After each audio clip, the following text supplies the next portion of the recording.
Seperti yang ada di share tentang jadwal, kita agak mundur eh, jamnya sedikit, tidak apa-apa, nanti akan ya fleksibel lah 10 menit, berarti kita akan menyesuaikan. Sekali lagi saya mau mengucapkan terima kasih untuk kehadiran jemaat-jemaat di Klasis Jakarta yang sudah hadir saat ini dan akan hadir nanti di perjalanan. Semoga apa yang kita sharingkan, apa yang kita belajar dari Ibu pembicara kita pada hari ini, boleh membawa makna bagi keluarga kita, jemaat kita dalam membangun kehidupan yang semakin baik di dalam Tuhan pasca pandemi atau melewati masa pandemi. Untuk mengawalinya, kita mau berdoa terlebih dahulu. Baik, Bapak Ibu semuanya, mari kita bersatu dalam doa. Terima kasih untuk kesempatan yang baik pada hari ini Tuhan, sehingga pada kesempatan ini kami boleh berkumpul bersama-sama sebagai keluarga jemaat di Klasis Jakarta untuk men-sharingkan, untuk belajar tentang bagaimana kami memperkuat kehidupan keluarga dan nantinya pasti berdampak pada kehidupan keluarga jemaat dan juga kehidupan masyarakat, sehingga kami boleh pulih dan bangkit dari situasi pandemi yang kami hadapi sampai dengan saat ini. Kiranya melalui pembicara kami pada hari ini, Ibu Biren, kami boleh belajar banyak hal dan itu membawa manfaat, membawa makna dalam kami untuk menyemangati, untuk terus bersemangat menjalani kehidupan bersama-sama dengan keluarga, bersama-sama dengan Tuhan, dan menyongsong masa depan yang penuh dengan harapan. Kami menyerahkan seluruh rangkaian webinar kami pada hari ini di dalam tangan penyertaan kasih Tuhan. Dalam Kristus Yesus kami berdoa dan bersyukur. Amin.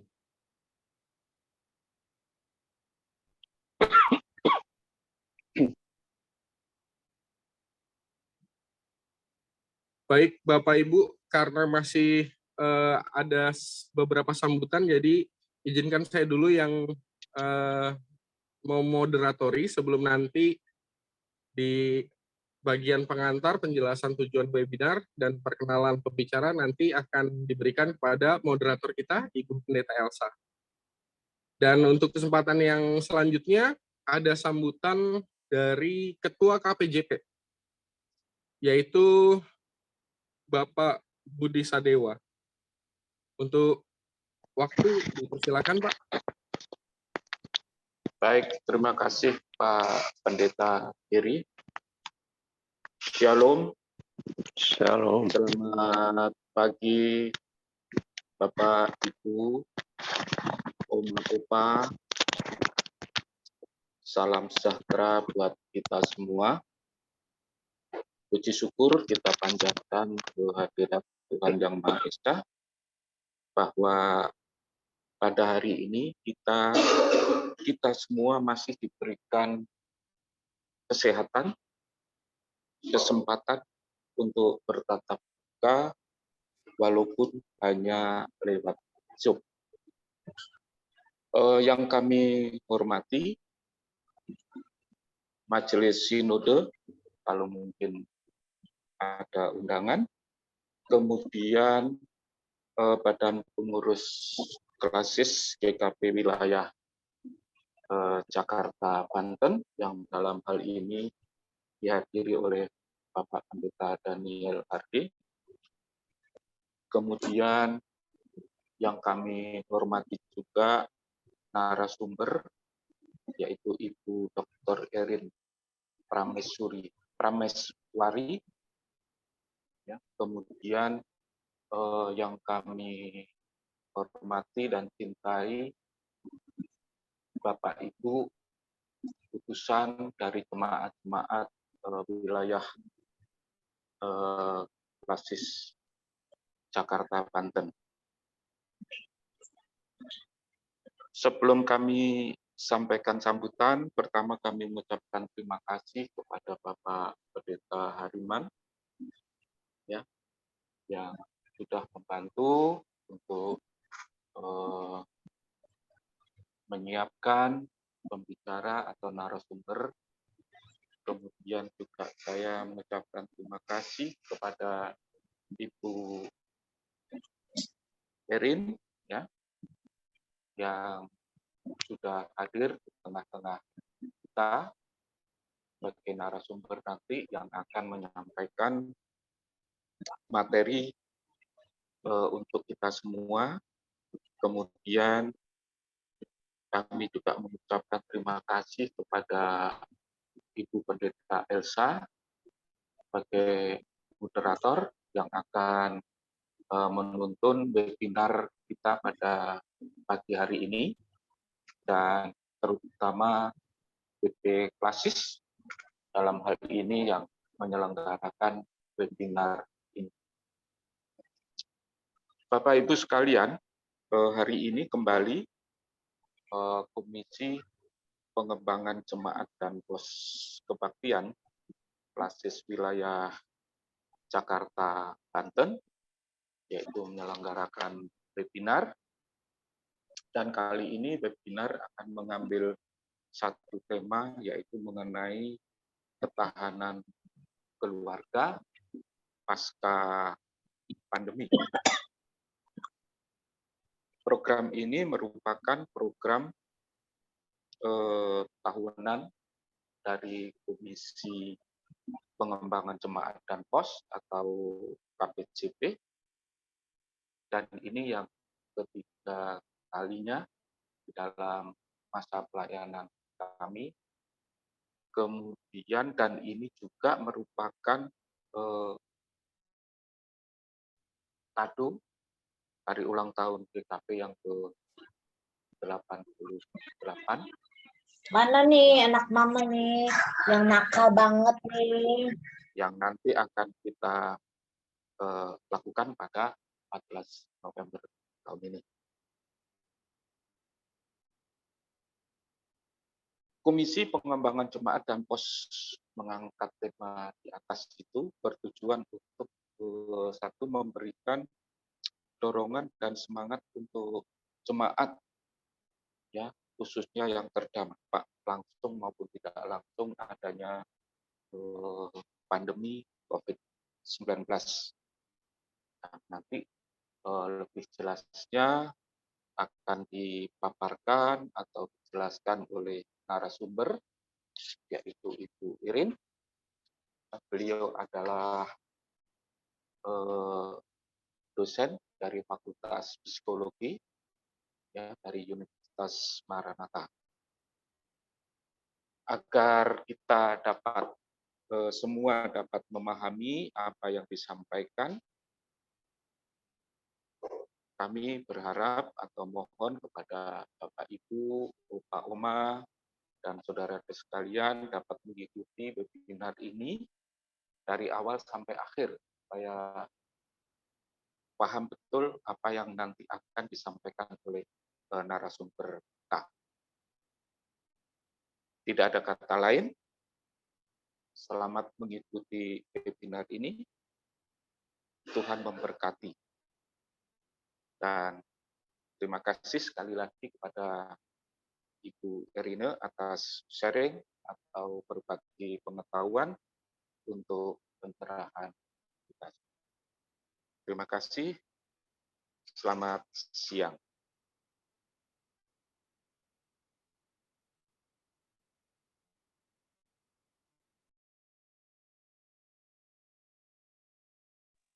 Ya, terima kasih untuk sambutan dari Ketua KPJP Klasis Jakarta Banten.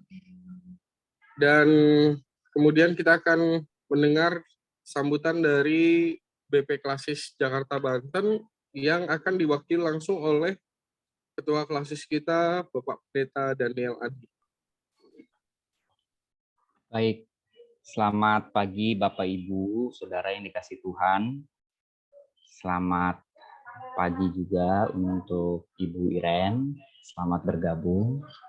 Ya Bapak Ibu, mengutip apa yang disampaikan Pak Pendeta Hariman dalam buku Pekan Keluarga, dalam tema Pekan Keluarga ya, Keluarga Pulih Masyarakat Bangkit. Pak Pendeta Hariman mengungkapkan bahwa keluarga itu adalah eklesia domestika ataupun ya gereja ya, dalam dimulai dari keluarga gitu kan, dalam arti bahwa bertahannya sebuah gereja justru dimulai dengan kekuatan dari keluarga. Ini menjadi penting sekali. Dan kita bersyukur bahwa kegiatan ini bisa dilakukan untuk juga menjawab kondisi real yang pada saat ini juga dialami oleh setiap keluarga yang ada. Dan dalam hal ini BP Klasis mengucapkan terima kasih untuk teman-teman dari Komisi KPJP. Terima kasih untuk Ibu Iren juga yang nanti akan memberikan wawasan ataupun hal-hal sharing terkait dengan ilmunya terkait dengan ketahanan keluarga. Juga untuk Ibu Pendeta Elsa Tureai yang akan menjadi moderator.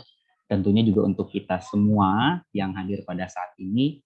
Dan kiranya kegiatan kita pada saat ini akan senantiasa juga memberikan kekuatan dan juga ketahanan buat kita menghadapi situasi yang terjadi pada saat ini. Sekali lagi terima kasih untuk Bapak Ibu. Tuhan memberkati.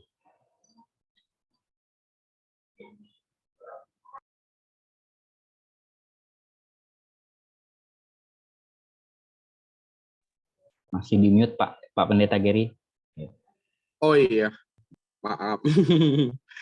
Terima kasih untuk Pak Pendeta Daniel Adi untuk sambutannya.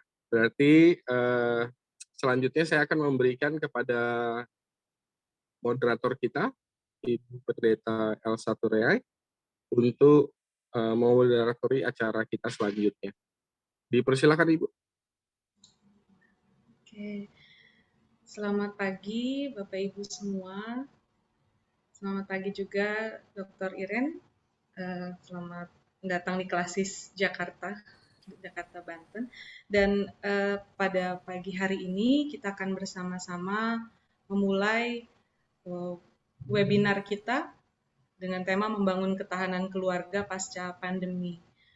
Sebagaimana dari tadi sudah disampaikan baik oleh Ketua KPJP juga oleh Ketua BP Klasis GKP Wilayah Jakarta Banten.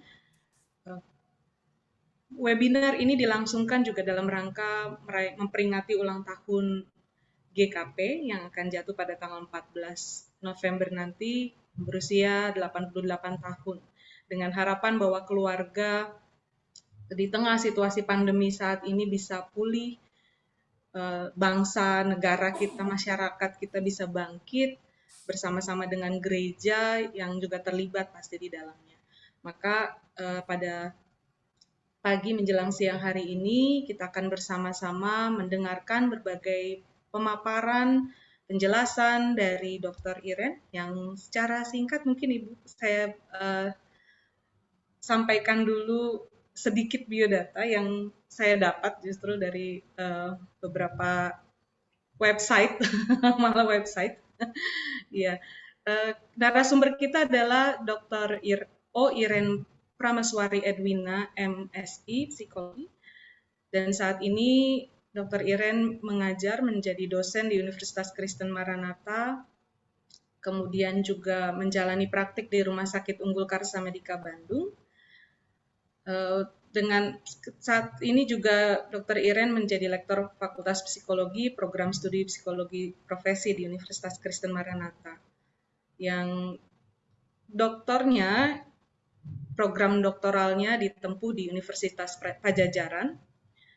Kemudian Dr. Iren juga cukup sering menjadi narasumber di berbagai seminar dan webinar. Di antaranya di tahun 2019 dulu ya Dr. Iren menjadi pembicara di seminar manajemen stres pada pendeta GKP dan keluarga. Jadi Bapak Ibu bisa bayangkan stresnya pendeta GKP dan keluarga. Lalu kemudian tahun 2020 ada kegiatan webinar pembinaan anak dan lansia di GKI Maulana Yusuf meregulasi emosi anak serta menjaga kesehatan mental orang tua dalam masa pandemi COVID-19. Tahun 2020 juga Parenting Education on Marriage and Family.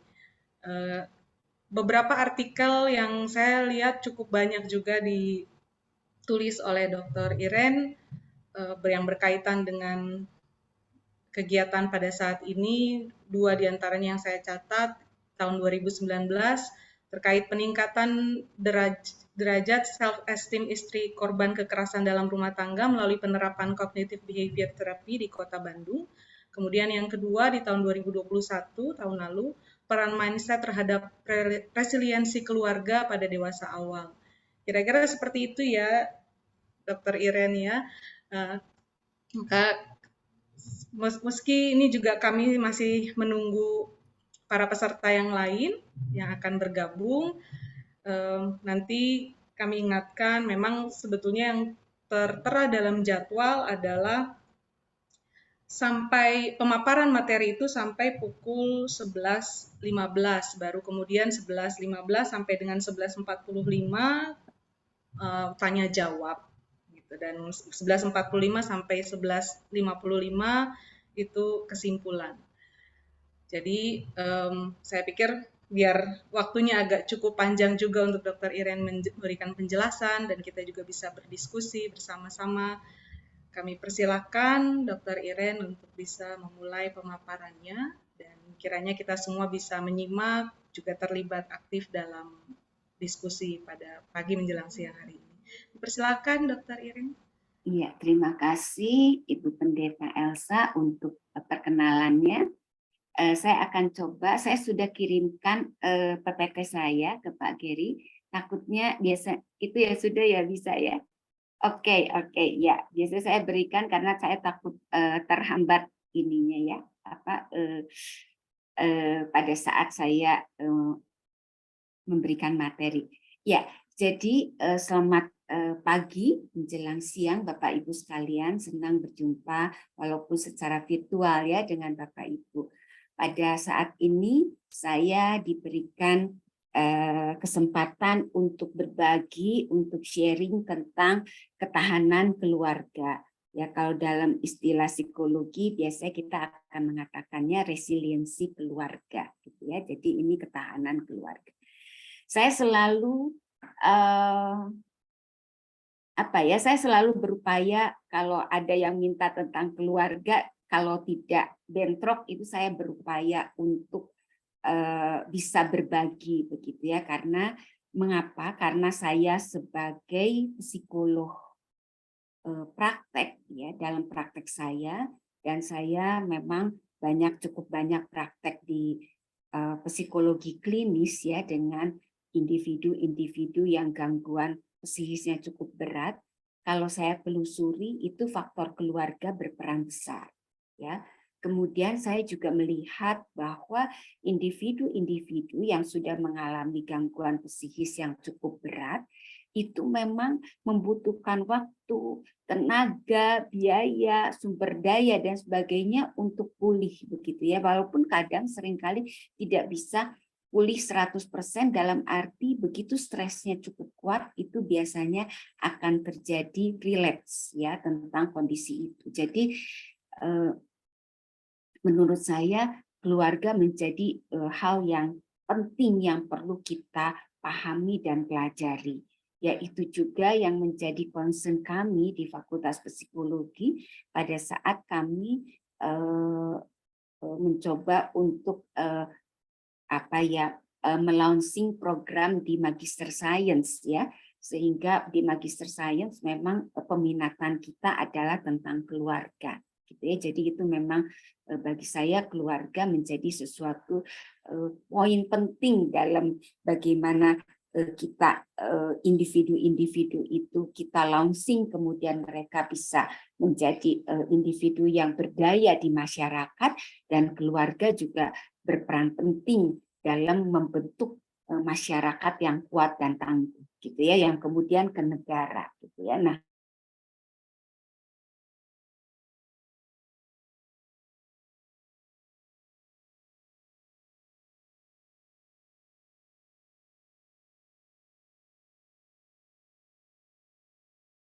faktor-faktor yang bisa mempengaruhi ketahanan keluarga, dengan maksud supaya dengan kita tahu faktor yang berpengaruhnya, kita bisa berupaya untuk meningkatkan ketahanan keluarga kita. Gitu ya, itu kira-kira materi secara keseluruhan yang akan saya sampaikan dalam 45 menit ini. Moga itu saya cukup waktu untuk menjelaskannya. Ya, oke, slide pertama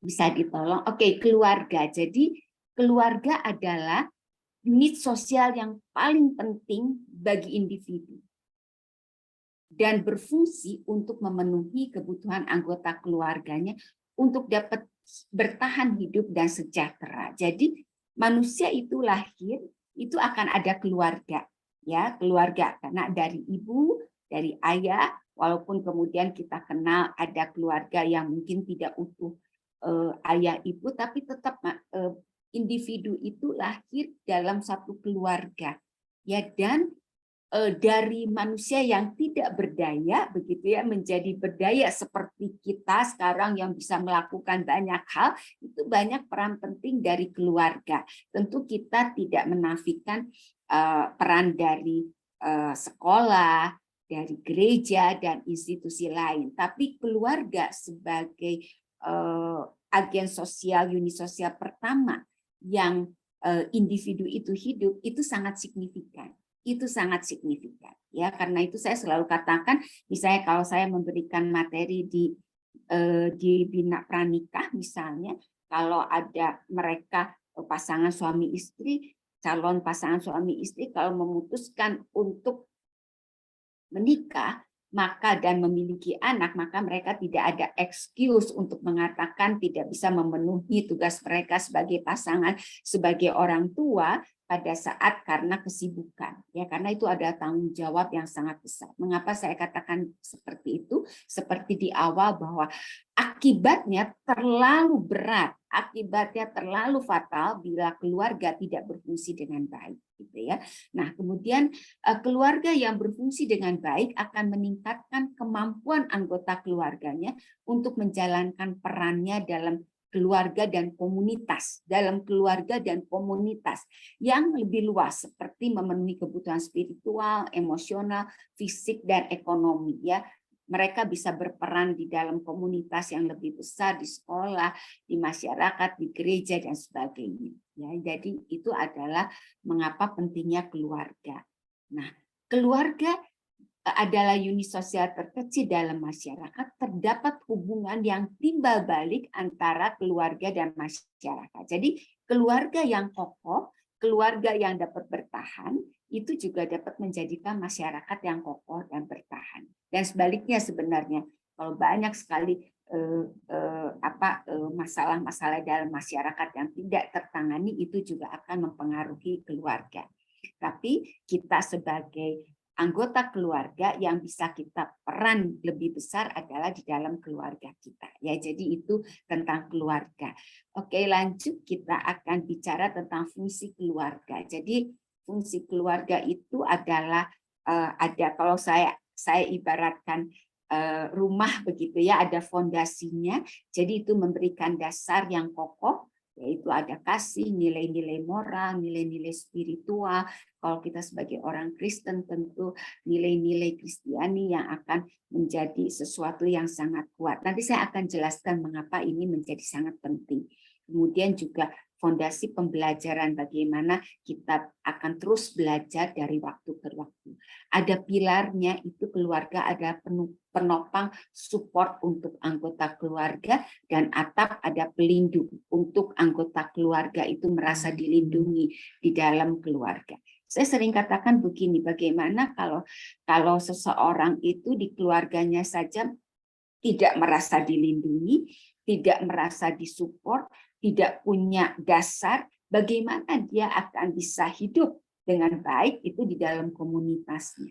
Ya, jadi keluarga ini perlu bisa berfungsi, walaupun saya pahami tidak mudah hal ini dilakukan, gitu ya. Dulu ya, waktu saya di awal rasanya tidak terlalu banyak keluarga Kristen yang bercerai. Saya tidak tahu apakah ini tidak muncul ke permukaan begitu ya, tapi sekarang rasanya cukup banyak ya yang bermasalah perceraian, perselingkuhan yang terjadi pada keluarga-keluarga Kristen. Menurut saya itu juga perlu menjadi concern dari kita, yaitu fungsi keluarga. Lanjut, bisa ditolong. Nah, ini tentang adversity ya. Jadi tekanan-tekanan yang kuat itu di dalam hidup kita ya, di dalam sekarang ini ya, banyak sekali tekanan-tekanan kuat yang mengenai individu yang itu dialami oleh keluarga ya. Dulu saya tidak sampai di awal 2020. Di awal 2020 saya ingat waktu itu sekitar akhir 2019 saya mendengar tentang adanya sesuatu tentang suatu virus dan apa yang muncul di China begitu ya. Kemudian itu juga sudah mulai menyebar begitu ya, tentang COVID, tapi saya tidak pernah membayangkan sebelumnya bahwa akan terjadi kondisi seperti ini ya. Walaupun sekarang sudah 2,5 tahun lebih sudah mulai mereda, tapi toh saya tidak tahu apakah kita kapan akan terbebas. Saya pikir tidak akan terbebas sepenuhnya ya dari virus COVID ini ya. Tapi itu betul-betul memberikan tekanan yang sangat kuat bagi keluarga-keluarga ya, terutama dari kondisi ekonomi ya, kondisi ekonomi. Kemudian kondisi ekonomi gonjang-ganjing cukup kuat ya. Beberapa perusahaan juga mem-PHK, perusahaan-perusahaan wira swasta juga banyak yang mereka sangat terpuruk dan sebagainya. Itu kondisi ekonomi. Kemudian kita tidak bisa memungkiri juga kondisi ekonomi dalam keluarga ternyata membawa dampak bukan hanya pada anggota keluarga kemudian mereka mencoba untuk bertahan, tapi seringkali juga justru itu menyebabkan banyak pasangan suami istri kemudian memilih untuk berpisah begitu ya, karena mereka tidak saling menyalahkan, tidak bisa bertahan dengan kondisi pada saat itu ya, kondisi ekonomi, kondisi pekerjaan dan sebagainya. Walaupun setelah berpisah juga toh tetap mereka juga kondisinya juga tidak lebih baik sebenarnya ya. Itu yang kondisi ekonomi dan tekanan yang mendadak dan kuat ya dengan pandemi COVID. Dan jadi saya juga berpikir apakah ini akan hanya satu kali gitu ya kondisi ini, atau nanti akan ada yang kedepannya banyak lagi gitu ya. Beberapa misalnya dengan kondisi COVID, dengan kondisi perekonomian itu beberapa negara ya itu bangkrut, misalnya Sri Lanka bangkrut, resesi itu mulai banyak di negara-negara, dan untung Indonesia masih bisa bertahan ya, walaupun ini masih menjadi sesuatu yang tanda tanya juga apakah Indonesia akan bertahan terus bisa terlepas dari resesi begitu ya. Tapi itu adalah suatu kenyataan, suatu fakta bahwa tekanan-tekanan itu bisa sangat kuat menimpa individu dan keluarga. Ya, kita tidak tahu setelah pandemik ini seperti apa ya. Saya agak lega waktu itu karena mulai menurun begitu ya, 100-an, sekarang udah ribuan lagi, udah di atas 5.000 ini. Itu yang terdeteksi, entah yang lain ya. Tapi maksud saya bahwa kondisi-kondisi seperti ini apakah kita akan bisa kepada yang lalu ya, atau new ini ya, adaptasi yang baru yang memang harus kita lakukan begitu. Jadi kalau keluarga terbayang kalau tekanan ini yang kuat ini tidak bisa, keluarga itu sangat terpuruk dan tidak bisa bangkit, kebayang berapa banyak anggota masyarakat kita yang kemudian itu juga bermasalah cukup besar. Ya, kemudian relativisme ya, ini yang kemudian yang ingin saya tekankan dengan tadi bahwa mungkin kalau Bapak Ibu pendeta di gereja ini juga menjadikan sesuatu yang yang menjadi bahan pemikiran ya. Postmodernisme menyisakan relativisme begitu ya, bahwa sesuatu yang benar itu yang dianggap benar oleh masyarakat kalau kebanyakan orang melakukan hal tersebut. Nah, ini juga menurut saya menjadi tantangan tersendiri ya buat gereja, buat kita sebagai orang-orang Kristen gitu ya, bagaimana nilai-nilai, norma-norma moral yang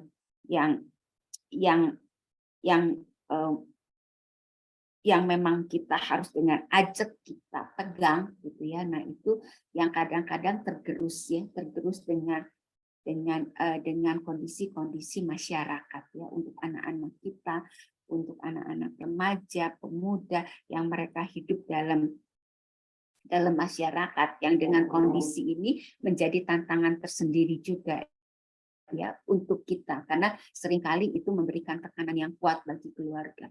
Kemudian perubahan yang sangat cepat, pace yang tergesa-gesa, sehingga kita hidup kehilangan makna ya. Semua tergerus seperti itu, cepat melakukan pekerjaan segala sesuatu ya, sampai tidak ada waktu istirahat. Rasanya menjadi sangat bersalah kalau kita menyanyiakan waktu, tapi seringkali itu kebablasan ya, menjadi sangat kuat ya, tergesa-gesanya, dan ini hidup kita kehilangan makna. Kemudian yang perlu, ini dua hal yang menurut saya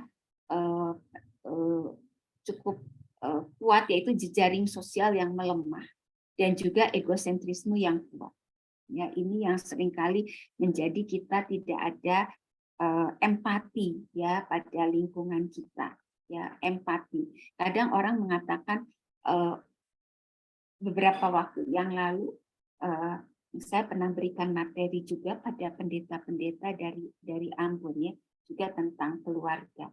Jadi dikatakan kalau sampai keluarga itu betul-betul tidak bisa bertahan ya dan porak-poranda, apakah anggota keluarganya, anak-anaknya juga harus menjadi tidak terselamatkan begitu ya. Nah, kemudian kita juga berdiskusi, dan saya melihat ada peluang bahwa gereja sebagai komunitas, sebagai pilar sosial yang sangat kuat menopang, itu harusnya bisa berperan lebih gitu ya, seperti itu, karena kenyataannya cukup banyak keluarga yang juga hancur gitu ya. Kemudian egosentrisme yang kuat itu pada saat kita hanya memikirkan diri kita sendiri, tidak memberikan support pada lingkungan kita, itu juga menjadi masalah ya, sehingga orang-orang keluarga-keluarga tidak mendapatkan support dari lingkungannya. Walaupun kemudian saya juga melihat ada sesuatu yang positif ya, kita selalu begitu ya, di tengah sesuatu yang sangat menekan negatif juga kita bisa melihat sisi positifnya, yaitu pada saat misalnya pada saat dulu ya, sebelum adanya vaksin ya, begitu pandemik COVID melanda satu keluarga isoman dan sebagainya, itu kita lihat bagaimana tetangga, bagaimana orang-orang di sekitar ya itu memberikan dukungan ya, dengan mengirimkan makanan, dengan memperhatikan dan sebagainya. Menurut saya itu sesuatu yang sangat baik ya, yang bisa dilakukan oleh komunitas gitu ya. Kemudian tekanan situasional yang dialami keluarga karena pengangguran, ada yang menganggur ya karena sakit mendadak, sehingga breadwinner-nya tidak bisa berfungsi dengan baik, itu seringkali juga memberikan tekanan-tekanan yang sangat kuat dalam keluarga. Kemudian anggota keluarga dengan kondisi dan penyakit kronis, ini juga seringkali menjadi tekanan. Jadi tekanan itu tidak hanya dari luar, tapi kondisi keluarga itu juga bisa menyebabkan tekanan-tekanan tersendiri pada keluarga. Jadi, bagaimana keluarga itu perlu beradaptasi dengan kondisi tersebut, ini menjadi penting ya. Seringkali kita tidak bisa menghindari bahwa kita akan hidup di dalam dunia yang tekanan itu akan datang. Tidak selalu mulus gitu ya kehidupan kita ya, karena itu pada saat tekanan itu datang begitu ya, bagaimana keluarga itu mendapatkan tekanan, kemudian dia bisa tetap bertahan, ya, muncul kembali bertahan, dan justru dengan sesuatu yang belajar dari kondisi berat ini justru dia bisa mengembangkan diri. Itu yang diharapkan sebenarnya pada keluarga-keluarga, gitu ya. Oke, itu adalah tentang adversity-nya. Bisa dilanjut. Nah, ini. Bila keluarga individu tidak dapat beradaptasi, ini mentalnya akan terganggu. Ini menurut saya tidak terlalu secara umum ya, pemikiran yang tidak kurang fokus, kinerja atau produktivitas menurun, emosi yang cenderung negatif, biasanya marah, khawatir, takut, bingung, frustrasi, tidak semangat begitu ya. Kemudian fisik juga yang terganggu, letih, lesu, gangguan tidur, psikosomatis, dan banyak lagi ya. Ini adalah gangguan-gangguan yang bisa kita alami pada saat kita mengalami stres yang cukup berat. Ya, ini belum yang gangguan psikis berat ya. Saya berpraktek cukup lama, dan arti lama itu bertahun-tahun, dan pada saat sekarang itu cukup banyak pemuda keluarga itu, anggota keluarga itu yang mengalami depresi atau gangguan berat psikis yang lainnya. Itu semakin banyak gitu ya. Jadi itu juga yang perlu menjadi perhatian kita ya. Oke, kita lanjut ya. Nah, ketahanan keluarga. Jadi apa sih yang dimaksud dengan ketahanan keluarga gitu ya, atau istilah yang kalau Bapak Ibu lihat di Google atau di yang lain itu ada resiliensi gitu ya, resiliensi keluarga. Nah, kemampuan keluarga menghadapi ya dan mengelola masalah dalam situasi yang sulit dan menekan agar fungsi keluarga tetap berjalan dengan harmonis untuk mencapai kesejahteraan dan kebahagiaan anggota keluarganya. Jadi itu yang dimaksud dengan ketahanan keluarga. Ya, jadi ketahanan keluarga itu bukan berarti kalau keluarga yang bertahan itu tidak akan mendapatkan tekanan. Ya, setiap keluarga akan mendapatkan tekanan, situasi yang adverse karena kondisi-kondisi lingkungan dan kondisi dalam keluarga. Tapi keluarga yang bertahan adalah keluarga yang mampu menghadapi dan mengelola masalahnya gitu ya. Itu dalam situasi sulit agar keluarga itu, fungsi keluarga tetap berjalan dengan baik dan harmonis ya. Nih kan untuk mencapai kesejahteraan dan kebahagiaan anggota keluarganya. Seperti itu. Ya, jadi itu yang dimaksud dengan ketahanan keluarga. Ada istilah bouncing back ya. Jadi begitu misalnya ini keluarga ada tekanan seret gitu, kadang ini agak terpuruk ya, tapi keluarga yang bertahan itu adalah keluarga yang kemudian bisa bangkit, kemudian nggak hanya bangkit mencapai posisi awal, tapi dia belajar dari kesulitan, dia justru bisa mengembangkan. Ya, itu yang dimaksud dengan ketahanan keluarga. Sekarang kita lihat ciri-ciri dari ketahanan keluarga itu seperti apa ya. Nah, kita lihat bahwa ketahanan keluarga itu ada 3 ya, ada nanti ada yang mengatakan kalau dari tokoh yang lain ya saya mengambil dari Froma Walsh ya, ini melihat ketahanan keluarga dari 3 komponen utama, yaitu sistem keyakinan, pola hubungan dalam keluarga, dan proses komunikasi ya. Nah, apa sih masing-masing ini gitu ya. Nah, sistem keyakinan itu adalah bagaimana keluarga itu memaknakan kesulitan permasalahan yang dihadapi. Gitu ya, bagaimana keluarga memaknakan kesulitan dan yang dihadapi ya, dan tekanan yang dihadapi. Permasalahan yang dihadapi. Saya pernah ditanyakan ya waktu awal-awal COVID-19 ya, itu betul-betul suasana masih mencekam ya, sekitar April, Mei, Juni 2020 itu suasana masih mencekam begitu ya. Kemudian waktu itu vaksin juga masih dalam proses ya, baru belum ada.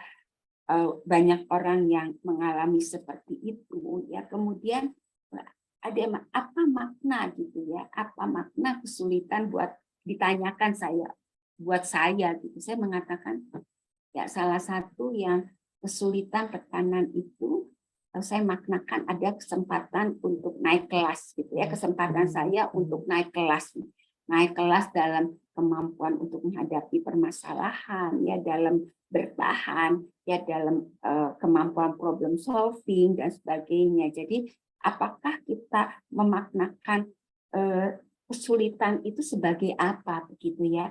Sistem keyakinan keluarga yang resilient, keluarga yang bertahan, itu biasanya mereka memaknakan kesulitan adalah sebagai sesuatu yang akan dihadapi oleh individu.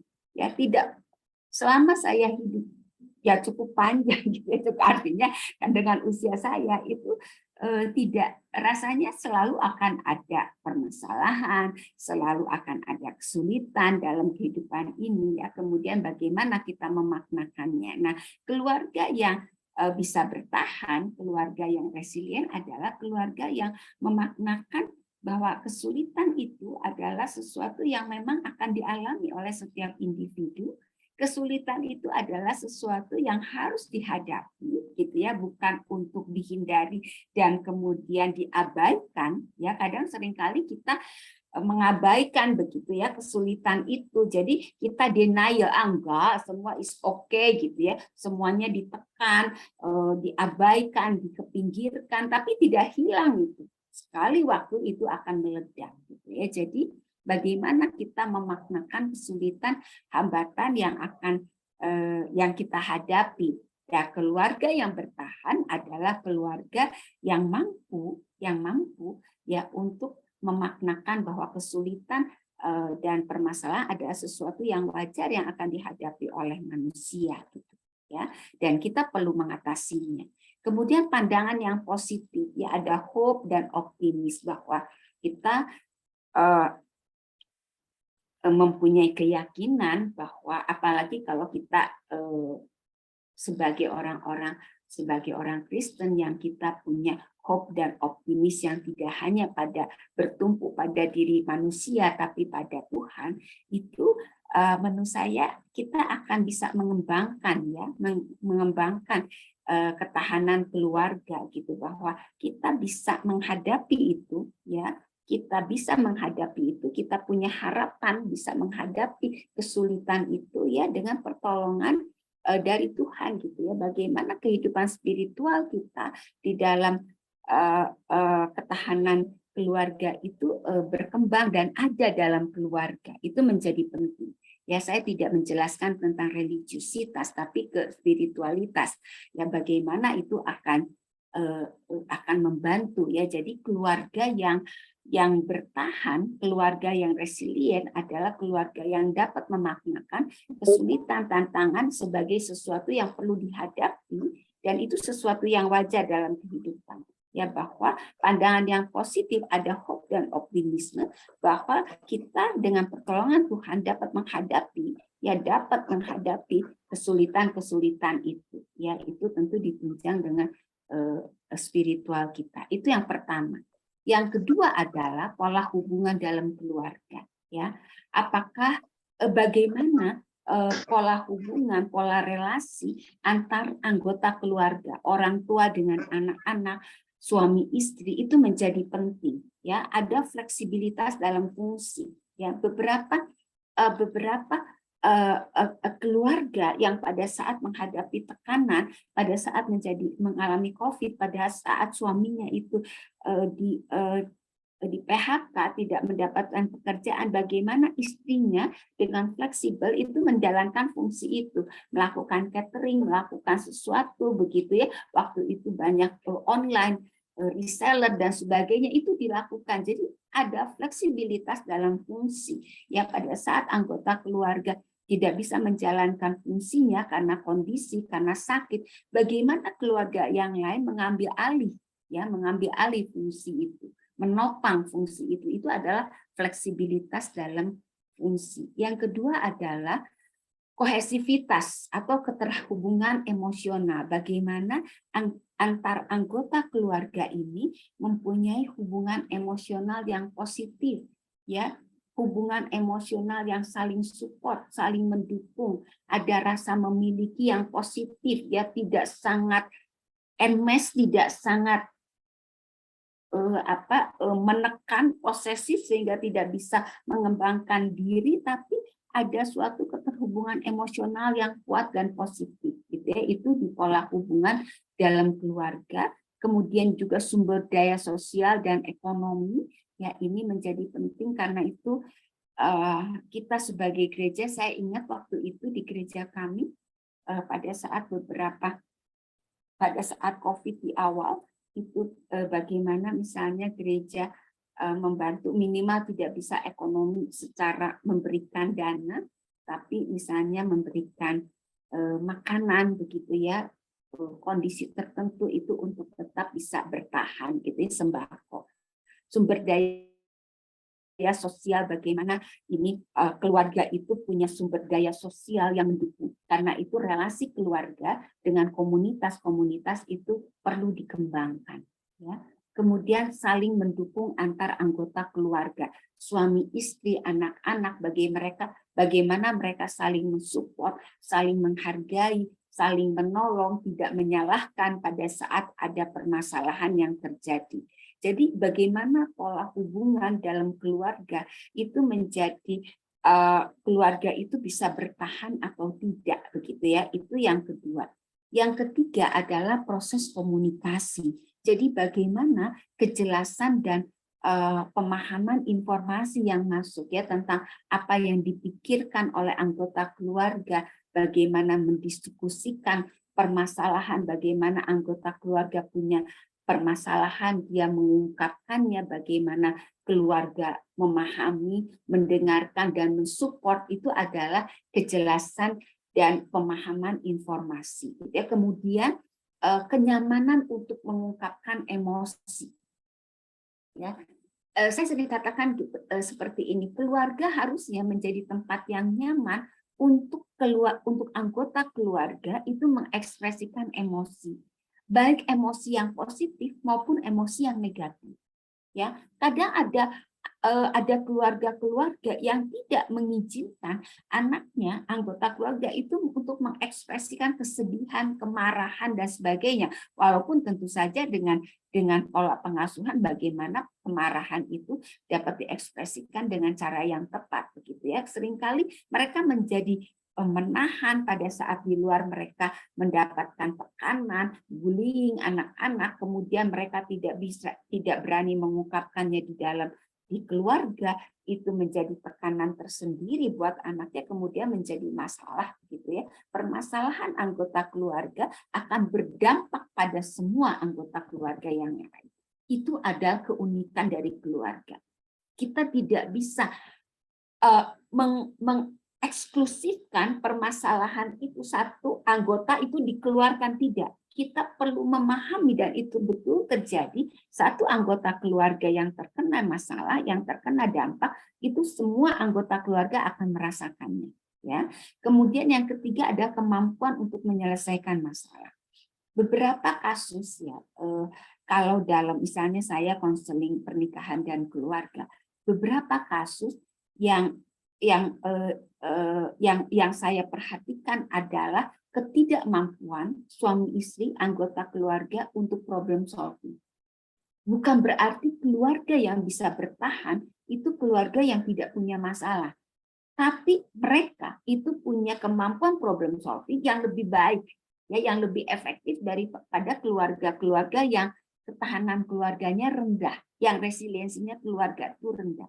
Karena itu kemampuan problem solving antara yang dimiliki suami istri, anak-anak menjadi penting. Bagaimana keluarga itu bisa bertahan, itu salah satu kemampuan mereka untuk solve the problem, itu menjadi penting. Jadi ini adalah ciri-ciri dari keluarga yang bisa bertahan, itu dilihat dari 3, sistem keyakinan, pola hubungan dalam keluarga, kemudian proses komunikasi, di mana tiap masing-masing itu juga ada bagiannya. Ya, itu ada tentang ketahanan keluarga. Nanti kita bisa diskusikan lebih lanjut pada saat kita ini ya, pada saat kita diskusi. Kita lanjut dulu, kemudian yang perlu kita perhatikan ya, yang perlu diperhatikan dalam meningkatkan ketahanan keluarga itu ada beberapa hal. Saya akan bergerak cepat saja ya supaya waktunya keburu, yaitu tentang mindset. Tadi ini hasil penelitian yang kami lakukan, dosen dari Maranatha, tentang bagaimana peran mindset terhadap ketahanan keluarga, tentang trait, sifat, emosi positif, emosi negatif, positive thinking, negative thinking, dukungan keluarga, dan faktor risiko. Ini adalah faktor-faktor yang saya dapatkan dari hasil penelitian kami, dosen-dosen dari Fakultas Psikologi UKM. Ya, oke, kita mulai dari mindset ya. Jadi mindset itu apa sih gitu ya? Mindset itu adalah keyakinan yang mempengaruhi sikap, pandangan, perilaku, dan masa depan seseorang. Jadi mindset itu ada dua, ada growth mindset, ada fixed mindset.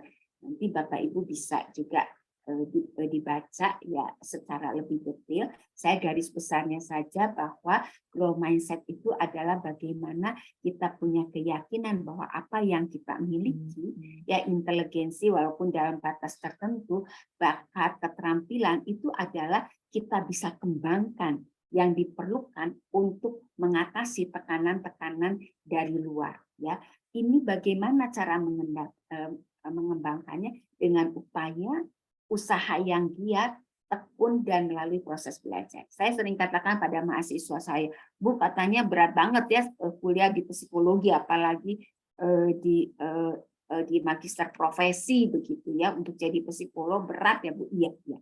Tidak ada sesuatu yang mudah yang dengan berleha-leha kita bisa capai. Saya katakan suatu usaha yang giat, kita harus tekun, kita harus punya grit, itu adalah suatu yang harus kita miliki dalam kehidupan kita. Ya, kalau kita ingin keluarga bertahan, kalau kita ingin bisa berkembang, kita harus punya itu. Ya, tidak bisa orang yang dengan berleha-leha, malas, tidak mau bekerja, kemudian dia bisa mendapatkan semua yang diinginkannya. Kalau fixed mindset itu begini, keyakinan bahwa ya udah deh, kalau saya sudah dapat segini, saya emang nggak bisa apa-apa ya, saya cuma keterampilannya sekian, bakatnya sekian, ya sudah gitu ya, saya terbatas. Jadi kalau ada permasalahan ya saya tidak mampu mengatasinya gitu ya. Kalau dikasih tugas yang berat saya tidak bisa karena memang keterampilan saya itu terbatas. Betul bahwa kita punya tidak mungkin kita bisa menguasai semua keterampilan, tapi kita bisa berusaha untuk mendapatkan keterampilan yang diperlukan. Gitu ya. Jadi bagaimana untuk kita bisa bertahan itu perlu mengembangkan growth mindset. Ya, ini hasil penelitian kami. Ya, perlu mengembangkan growth mindset. Ya, itu tentang mindset. Kemudian lanjut tentang trait. Ini cukup banyak ya, Bapak Ibu.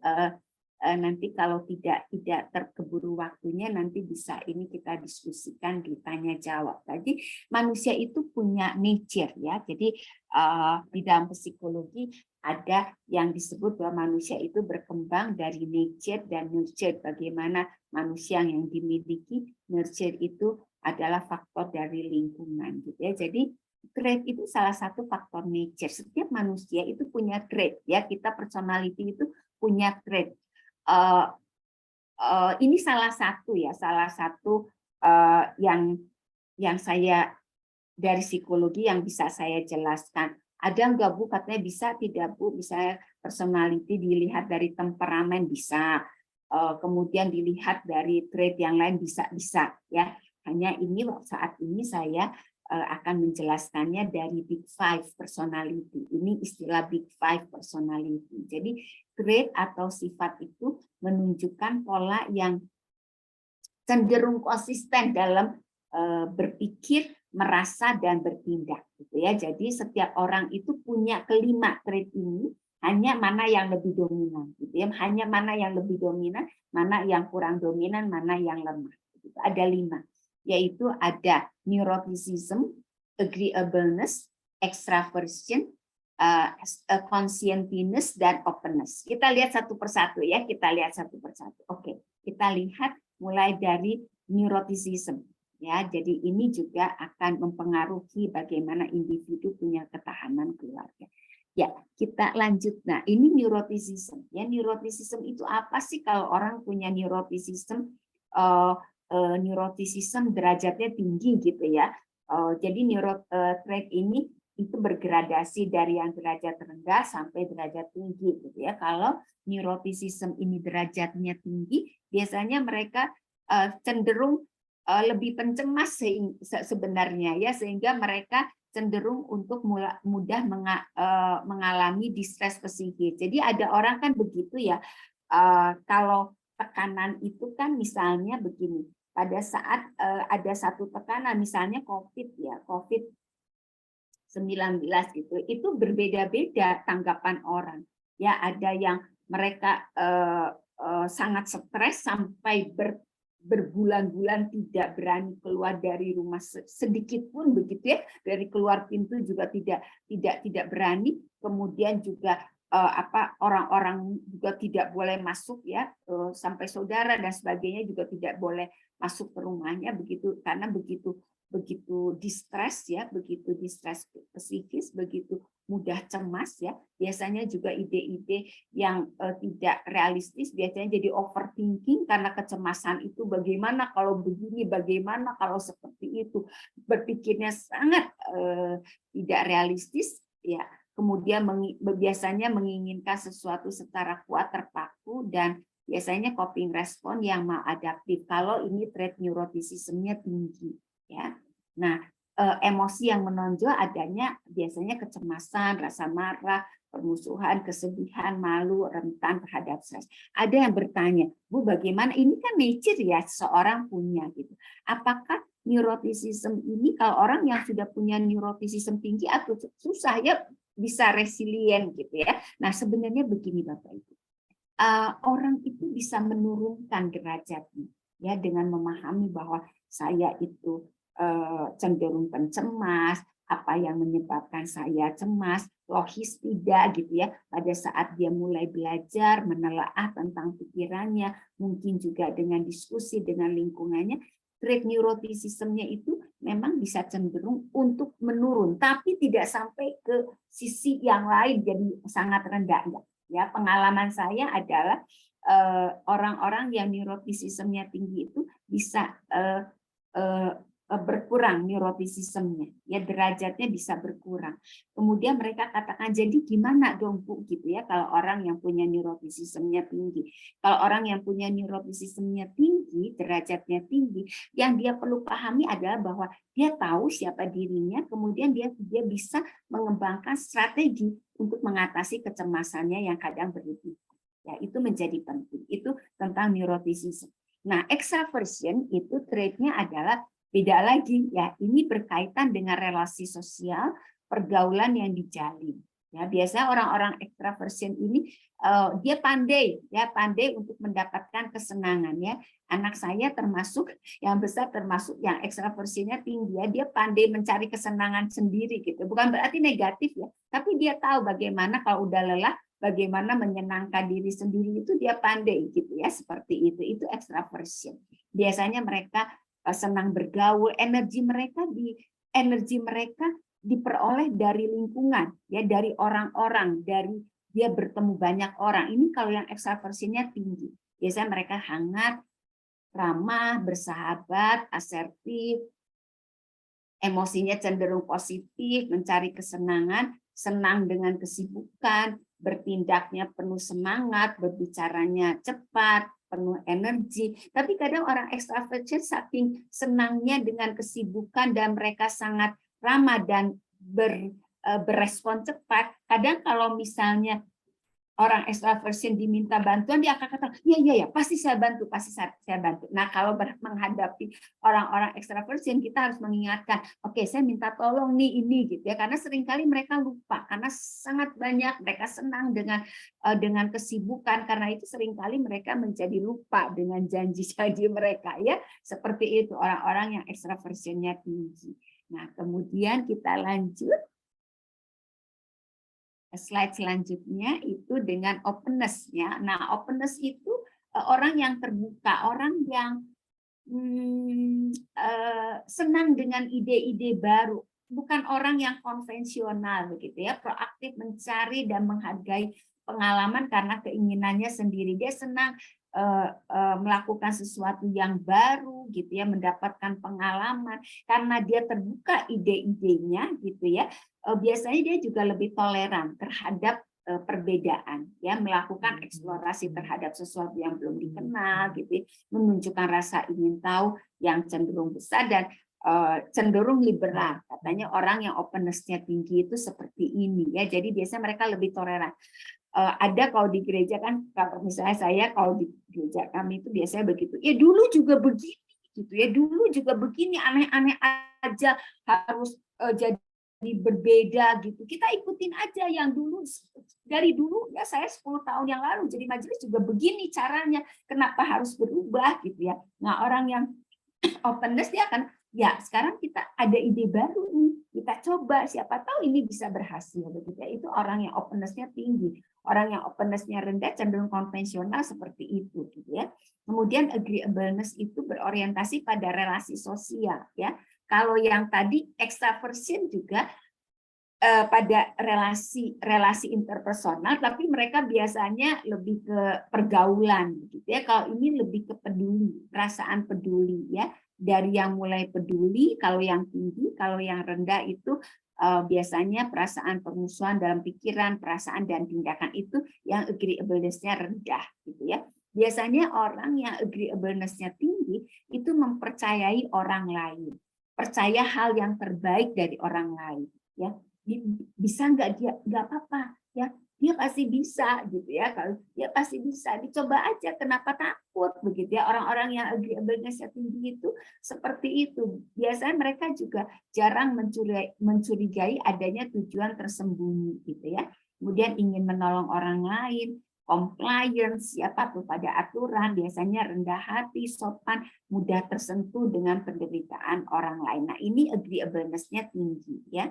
Conscientiousness-nya adalah derajat keteraturan individu, tekun, motivasi yang berorientasi pada tujuan, rasional biasanya ya, mereka ada orang-orang yang teratur, efisien dalam bekerja, mereka yang berorientasi pada tujuan, pada tugas gitu ya. Kalau mereka bekerja. Kalau extraversion itu senang tuh ya, wah kadang-kadang bicara, kerjanya misal 2 jam, kerjanya 1 jam, ngobrolnya 1 jam juga misalnya. Oke, tinggal 5 menit ya. Tapi kalau yang conscientiousness itu biasanya mereka pada kewajiban ya. Jadi ini adalah trait-trait yang dimiliki ya. Oke, lanjut. Nah, kita emosi ya. Jadi emosi ini diharapkan emosi positif lebih banyak dirasakan dibandingkan emosi negatif ya. Apakah emosi negatif ini tidak perlu ya, dalam porsi tertentu emosi negatif itu diperlukan. Kalau kita cemas terhadap sesuatu, biasanya kita juga akan lebih berupaya, kita akan lebih mempersiapkan diri. Tapi kalau terlalu banyak emosi negatif ini mengganggu ya. Emosi positif banyak manfaatnya ya, efeknya terhadap kesehatan oke, memudahkan kita untuk mempelajari sesuatu yang baru, memudahkan kita juga untuk kreatif ya. Oke, lanjut ya. Ya, saya cepat saja ya, nanti kalau itu bisa di pertanyaan. Nah, kemudian sekarang berpikir positif dan berpikir negatif. Nah, ini bagaimana kita dalam proses berpikir ini ya, ada berpikir positif, ada berpikir negatif. Orang yang berpikir positif cenderung lebih happy sebenarnya, ya lebih resilient dibandingkan yang berpikir negatifnya itu lebih dominan. Saya tidak katakan bahwa yang baik itu selalu berpikir positif, yang jelek itu selalu berpikir negatif, bukan. Tapi bagaimana positive thinking itu lebih dominan daripada negative thinking, gitu ya. Oke, nanti bagian ini bisa dibacakan, ya. Kemudian lanjut poinnya. Nah, positif dan negatif thinking. Masalahnya bukan terletak pada banyak sedikitnya permasalahan, baik dan buruk, pengalaman menyenangkan atau menyedihkan, banyak sedikitnya kemampuan yang dimiliki, tapi pada bagaimana kita memandang, berpikir tentang hal itu. Jadi orang yang positive thinking tidak berarti dalam hidupnya dia tidak pernah menderita, dia tidak pernah mengalami hambatan. Tapi bagaimana dia memaknakan itu, ya sehingga dia bisa mendapatkan positive thinking itu menjadi penting. Ya, oke kita lanjut ya. Oke, nah dukungan sosial, ya dukungan sosial. Saya selalu mengatakan bahwa manusia itu didesain untuk hidup bersama dengan sesamanya, saling menolong, bekerja sama. Jadi manusia nggak mungkin hidupnya seorang diri, ya dengan kekuatan. Tidak ada kita itu Superman ada ya dalam Marvel, tapi dalam kondisi kita itu tidak ada. Ya kita adalah didesain untuk hidup bersama, saling menolong, saling bekerja sama. Ya individu dipandang matang, dewasa dalam batas tertentu kalau dia punya minat pada manusia lain dan berkontribusi. Karena itu egosentrisme bukan menjadi sesuatu ciri manusia dewasa. Ya karena manusia dewasa itu harus punya minat dan bisa berkontribusi pada lingkungan. Ya, individu itu bermakna bila ia bermanfaat untuk sesamanya. Kita seringkali kan kita merasakan begitu ya. Kita misal kalau ada jadi majelis ataupun kadang kita lelah, kita sangat lelah dengan semua tugas begitu ya. Tapi pada saat kita melakukan sesuatu untuk orang lain, kemudian orang lain itu terbantu, itu luar biasa buat kita. Walaupun mungkin dia tidak juga membalas ya, tapi itu bermakna. Ya pada saat kita akan berbahagia, pada saat kita bermakna dan bermanfaat untuk sesamanya. Ya kemudian perilaku yang bersifat altruistik di mana kita mau melakukan sesuatu tanpa mengharapkan balasan. Ya, oke, satu slide lagi terakhir ya. Oke. Ibu Elsa masih ya satu slide ini ya. Oke, nah ini adalah faktor risiko. Tadi ada faktor protektif banyak, ini ada faktor risiko di dalam keluarga yang bisa mempengaruhi ketahanan keluarga itu pengalaman traumatik ya yang dialami anggota keluarga, konflik orang tua suami istri yang berkepanjangan karena itu perlu diselesaikan ya. Saya pernah menghadapi suami istri yang sudah kelihatannya baik-baik saja, tapi mereka sudah 10 tahun tidak berkomunikasi dan tidak menyelesaikan konflik di antara mereka.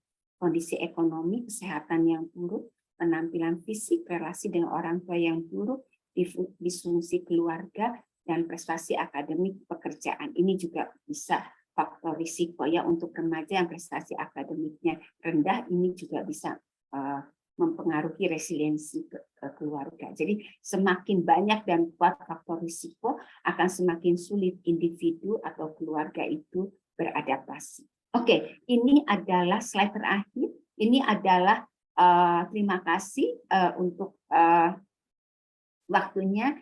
Ini materi yang ingin saya sharingkan. Mungkin yang terakhir saya cepat, kalau ada pertanyaan atau ingin didiskusikan silakan. Saya kembalikan ke Ibu Pendeta Elsa, silakan Bu. Ya, terima kasih Dr. Irene. Bapak Ibu, saudara-saudara, jika saya langsung buka saja ya sesinya untuk kita diskusi, jika ada yang mau bertanya, diberikan kesempatan 2 orang, tapi jika ada yang mau chat, mau menyampaikan pertanyaan lewat kolom chat, dipersilakan juga. Tapi untuk bertanya secara langsung, diberikan kesempatan untuk 2 orang pada sesi pertama ini, 15 menit untuk kita mendiskusikan pertanyaan-pertanyaan. Ada pertama dari Pak Adianto. Ada lagi Bapak Ibu?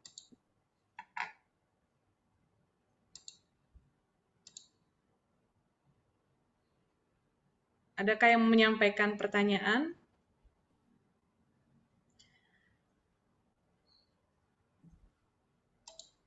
Kalau belum ada, oke, kita persilakan dulu deh ya ke Pak Adianto. Dipersilakan Pak Adianto. Ya, terima kasih Bu Pendeta Elsa, juga Ibu Dr. Irene Ramswari yang sudah menyampaikan materi. Saya tertarik tentang peran komunitas ya, Ibu Dr. Irene ya, dalam peran serta ketahanan keluarga. Hari ini program Komisi Pembangunan Jemaat dan POS ini berada di bawah bidang saya. Saya ketua bidang non kategorial yang membidangi bidang pembangunan jemaat dan POS. Kan memang di dalam komunitas gereja ini kan ada ada para penatua ya, para majelis jemaat yang seharusnya juga bisa punya peran dalam konteks mendorong peningkatan ketahanan keluarga. Nah, menurut Ibu Dr. Iren dari pengalaman berelasi dengan gereja, berbagai Tuhan, pendeta juga mungkin para penatua, kira-kira ada nggak sih Bu tips dan trik yang ya katakanlah secara umum untuk bagaimana kemudian para penatua atau ya karena kalau pendeta kan mutasi Bu ya 5 tahun kalau di kami di GKP pasti akan pindah gitu. Tapi kalau penatua itu kan bersumber dari jemaat, dari warga jemaat, dan mereka kemudian yang akan mengayomi kehidupan jemaat. Kira-kira menurut Ibu dari terkait dengan peran komunitas dan ketahanan keluarga, bagaimana kira-kira bisa mengoptimalkan peran penatua khususnya atau majelis jemaat di gereja dalam rangka meningkatkan ketahanan keluarga dikaitkan dengan tadi peran komunitas. Itu aja sih Bu pertanyaan saya. Terima kasih Pak Adianto. Iya, memang seperti itu ya Pak, bagaimana peran gereja ya, komunitas dalam membantu keluarga. Tidak mudah, saya tahu ini tidak mudah karena seringkali mungkin kita pertama perlu membekali dulu ya dengan penatua ya juga. Kalau para pendeta mungkin sudah ya Pak, sudah paham tentang kondisi ini gitu. Para bisa penatua atau aktivis tentang bahwa tentang apa sih perlunya, pentingnya keluarga, tentang bagaimana misalnya keluarga itu sangat berperan dalam mengoptimalkan dalam membuat anggota keluarga berfungsi dengan baik. Menurut saya pengetahuan itunya perlu gitu ya. Seringkali psikoedukasinya itu yang menurut saya kurang gitu ya. Saya tidak tahu ya di gereja-gereja yang lain, tapi seringkali kan begini tuh. Kita itu banyak di gereja saya ya. Saya anggota GKI ya. Nah, misalnya membuat program gitu ya, biasanya programnya itu kan ya seperti itu aja ya Pak. Memang ada webinar gitu ya, webinar tentang keluarga, apalagi kalau bulan keluarga itu banyak. Tapi kemudian bagaimana perannya, misalnya bagian diakonnya, persekutuan dan sebagainya, ya itu lebih berperan nyata. Misalnya kalau mereka punya anggotanya punya permasalahan, kemudian dia bisa cerita, ya bisa menceritakan, kemudian bisa menginformasikan. Menurut saya pertama itu dulu saja gitu. Itu dulu saja gitu. Karena seringkali anggota jemaat juga suka risih kalau cerita, soalnya katanya Bu kalau cerita teh suka kemana-mana gitu ya. Suka kemana-mana ceritanya gitu ya. Nah mungkin itu juga sih, karena itu menurut saya itu psikoedukasi itu tuh penting gitu. Kadang mereka jadi tidak berani mengungkapkan. Tapi kalau menurut saya kalau penatua aktivisnya dibekali gitu ya dengan kondisi-kondisi dengan apa itu, bagaimana kemudian minimal aja bagaimana kemampuan mereka mendengarkan, kemudian menjaga rahasia dan sebagainya, buat saya itu akan sangat membantu. Sebenarnya akan sangat membantu. Walaupun mungkin dia secara ini tuh saya tidak punya keterampilan Bu misalnya gitu ya, karena saya kan bukan psikolog, bukan ini. Sebenarnya kan kadang tuh kan keluarga kan tidak perlu harus ada solusi ya, didengarkan gitu ya, kemudian apa yang bisa dibantu secara konkret yang bisa dilakukan gereja saja itu menjadi sudah sangat membantu gitu. Jadi menurut saya hal-hal itu yang bisa dilakukan oleh penatua dan aktivis. Tentu bagus kalau misalnya gereja bisa memberikan fasilitas yang lain ya, karena tentang kesehatan, tentang ekonomi dan sebagainya seringkali itu juga menjadi permasalahan gitu buat keluarga-keluarga. Gitu ya. Jadi buat saya itu menjadi bagaimana memfungsikan aktivis dan penatua sebagai pertama pendengar yang baik dulu aja gitu ya, kemudian diberikan sedikit kemampuan untuk problem solving, karena saya juga sering melihat ya tidak semua ya penatua dan aktivisnya juga mereka sendiri juga belum punya keterampilan itu atau keterampilannya kurang gitu. Jadi mereka juga sulit sebenarnya pada saat mereka mau menolong orang lain. Jadi menurut saya ini perlu dibekali. Setelah itu bisa dilakukan. Karena seringkali kan jemaat sebenarnya tidak minta banyak-banyak ya Pak. Kalau saya itu karena mereka perlu didengarkan, diperhatikan, dipedulikan, itu aja sudah menguatkan mereka. Seperti itu Pak Adi. Ya, itu mungkin yang bisa saya share sedikit. Ya, tanggapan saya Bu, menjadi pendengar yang baik memang penting Bu ya, tapi ada tendensi itu Bu. Jadi kalau cerita ke satu orang tuh nanti satu wilayah tahu, sama satu jemaat tahu itu. Betul itu Pak, betul. Karena itu kan bagaimana misalnya menumbuhkan trust gitu ya Pak di antara jemaat dengan itu pelawat aja kan seringkali gitu Pak. Kami juga seringkali begitu. Jadi suka nggak mau ngomong gitu. Karena katanya nanti juga sebentar lagi tuh ember tuh pasti keluar kemana-mana. Nah itu dan itu juga karena itu biasanya mereka ya udah deh ke pendeta aja gitu ya, karena pendeta kan mungkin ada apa ya, kalau di kami itu kan bisa psikolog kan ada kode etik ya, di mana apapun yang sudah masuk nggak boleh keluar, ini di sini aja gitu ya, seperti itu ya. Mungkin pendeta juga, tapi menurut saya ini perlu dibekali dan diberdayakan sebenarnya, karena kalau mengandalkan pendeta dan pendeta saja kan sulit ya Pak, betul ya. Saya nggak tahu ya kalau jemaatnya pendetanya beberapa orang, kalau seorang diri kan ya itu kan tidak mudah. Saya tahu itu tidak mudah gitu ya. Jadi trust itu penting. Terima kasih Bu. Terima kasih. Saya bisa tanya Bu Iren, terima kasih Pak Adianto. Ini ada lagi yang mau bertanya, Ibu Erni, silakan. Saya juga, Bu Pendeta Elsa. Oke, lanjut dengan Pak Pendeta Gary ya. Bu Erni Dokter Iren, saya mau tanya. Dulu aja sebelum ada pandemi, orang mengalami kesulitan dan keterpurukan. Terlebih sekarang begitu ada pandemi, lebih parah lagi ya masyarakat kita, termasuk juga anggota gereja. Tapi kalau saya lihat itu komunitas ataupun pemerintah sebenarnya sudah cepat tanggap. Ada sembako, ada BTL, bahkan yang terakhir kita acungi jempol dengan adanya vaksin begitu ya.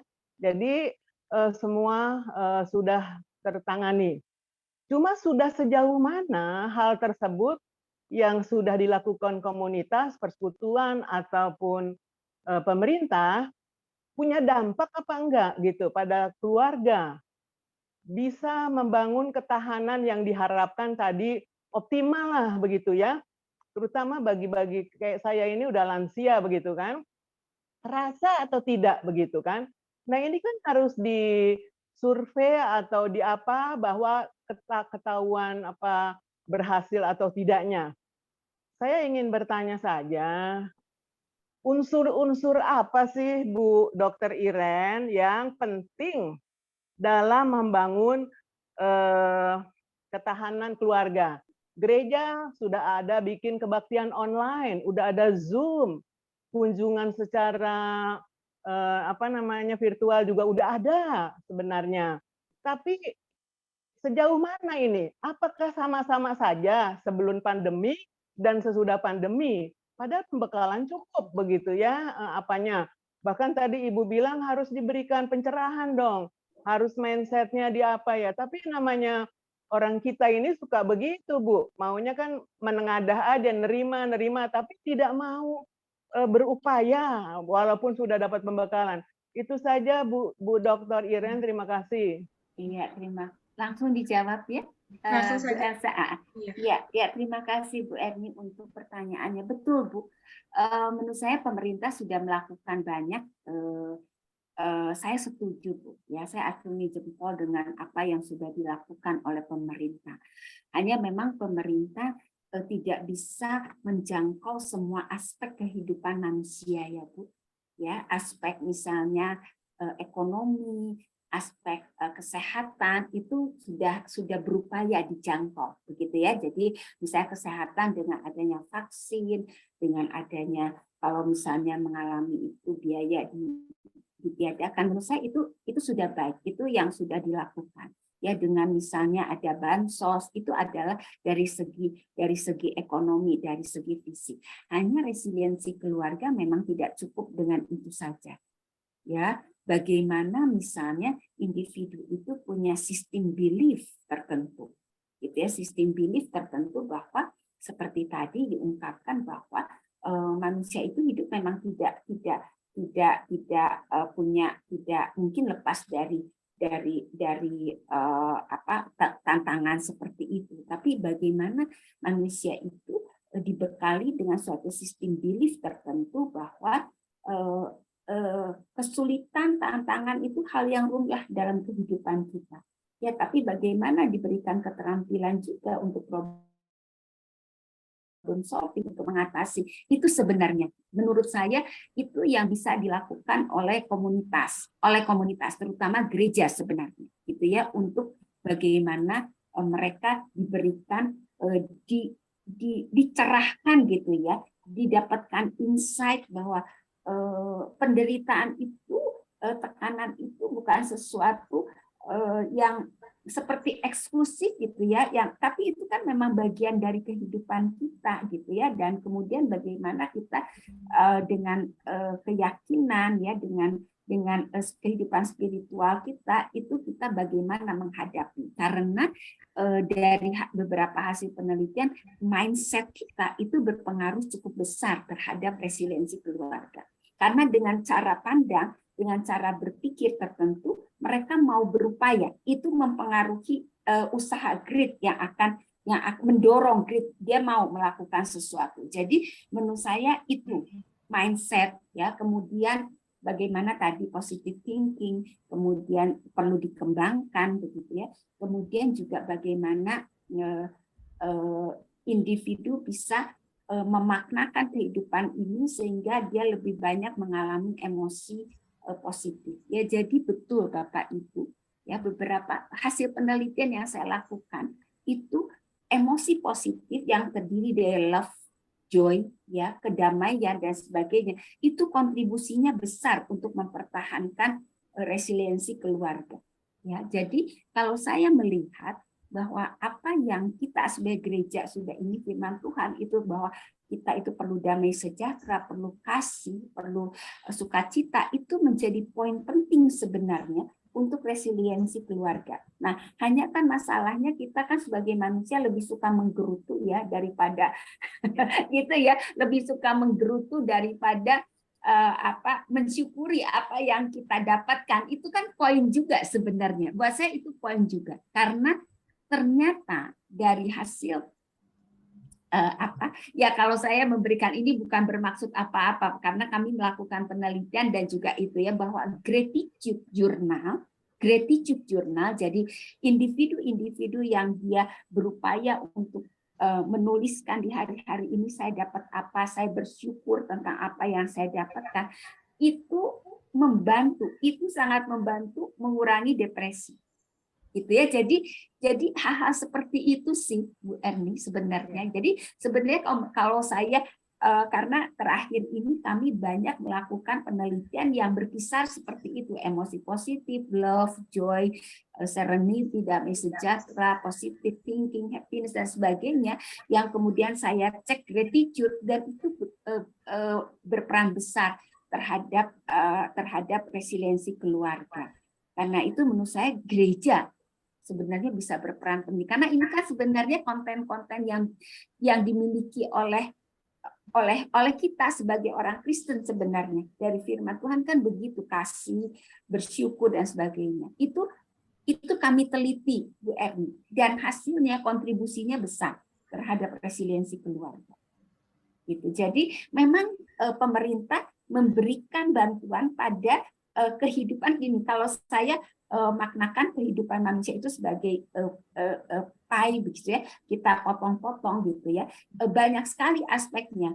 Pemerintah memberikan bantuan dari segi ekonomi, dari segi kesehatan, ya, itu sudah sangat baik. Tapi manusia kan punya potongan-potongan yang lain. Nah, ini bisa masuk dari peran komunitas.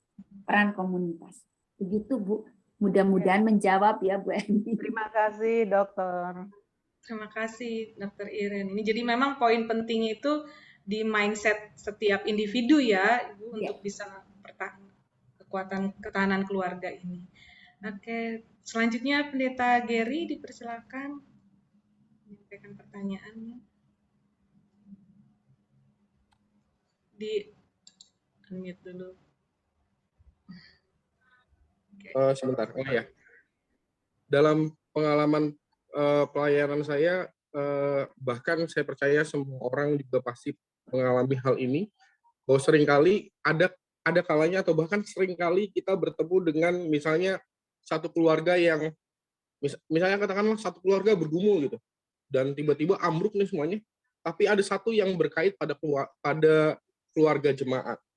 Maksudnya di antara semua anggota keluarga ada satu orang aja nih yang datang selalu ke keluarga jemaat, ikut ibadah segala macam. Nah, artinya kan peran gereja di situ sangat penting dalam menopang sekeluarga itu melalui kehadiran satu orang ini. Nah, kalau yang saya perhatikan juga bahwa, mohon maaf nih, mungkin bahasa saya kurang tepat, tapi yang saya lihat adalah bahwa GKP seringkali kekurangan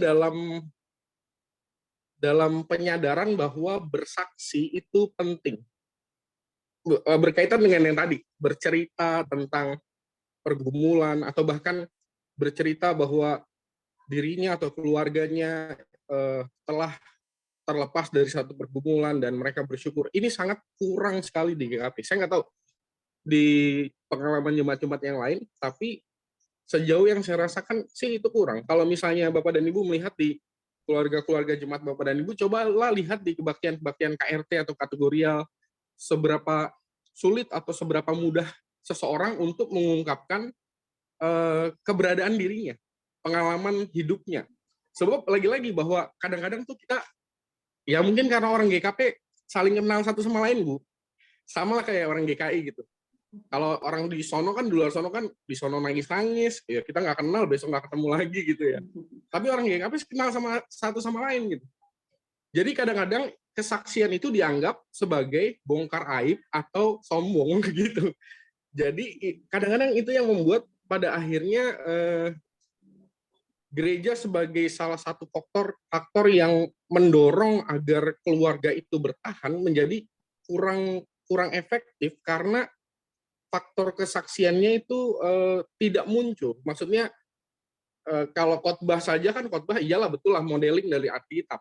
Tetapi kalau misalnya kesaksian, berarti bukan hanya apa yang disaksikan oleh Alkitab, tetapi bagaimana kesaksian Alkitab itu bisa berjalan secara tepat dan bisa dilihat dan dirasakan, disaksikan oleh orang-orang lain, dan itu berdampak bagi kehidupan mereka. Jadi kehidupan keluarga yang lain menjadi berkat juga bagi kehidupan keluarga saya misalnya. Nah, ini yang kurang kalau menurut saya sih dari GKP. Contoh konkret ya, contoh konkret. Pertama di KRT atau di kategorial, seberapa besar orang mau untuk mengungkapkan pengalaman imannya. Kalau misalnya kemarin pandemi kita lewat dan banyak orang yang bersaksi dengan baik, oh itu akan luar biasa karena itu perubahan yang besar. Tetapi kalau misalnya masih sama aja, berarti harus ada sesuatu yang dilakukan juga.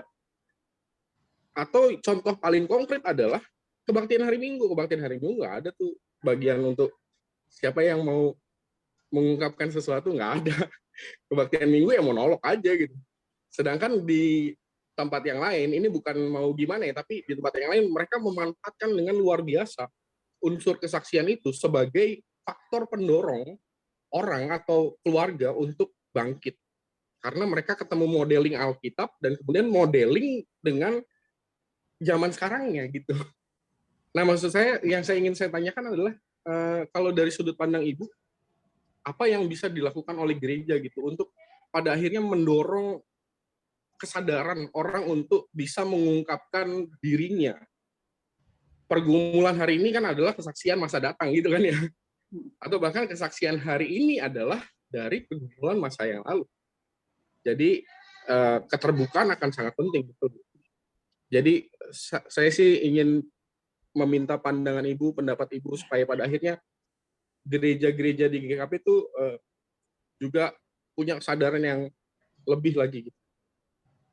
Iya, iya Pak. Saya pikir ini sama juga dengan GKI. Soalnya kalau kesaksian di kebaktian itu punyanya sono gitu ya, punya punya gerejanya sono. Ya punya, ya. Tapi memang mungkin kalau buat saya sebenarnya begini.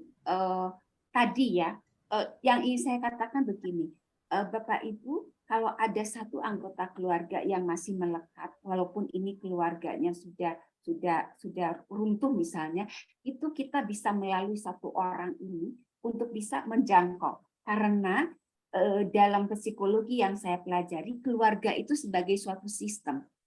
Artinya kalau misalnya antara satu anggota dengan anggota yang lain, anggota keluarga itu saling terikat, saling pengaruh. Jadi kalau ada satu yang kuat dan dia masuk ke sini, ini akan memberikan efek pada anggota keluarga yang lain. Ya, itu adalah dari kacamata psikologi keluarga sebagai sistem. Ya, sama juga kalau ada satu anggota yang bermasalah, berdampak buruk, itu bisa semuanya keluar. Jadi kalau ada satu anggota saja yang tadi ya Pak Geri katakan sudah melekat pada gereja, itu bisa diperkuat, Pak. Karena begitu dia balik lagi, kalau dia cukup kuat, itu akan memberikan dampak pada keluarganya.